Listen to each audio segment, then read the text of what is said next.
સૌને જય શ્રી કૃષ્ણ. જો તમારા હાથમાં શું છે? કેળું. છોલીને ખવાય કે છોલ્યા વગર? કેળુંનો રંગ કેવો છે?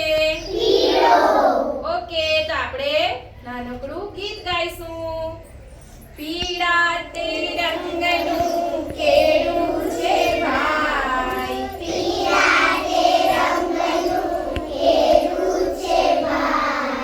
છાલ ઉતારી ખવાય છે ભાઈ.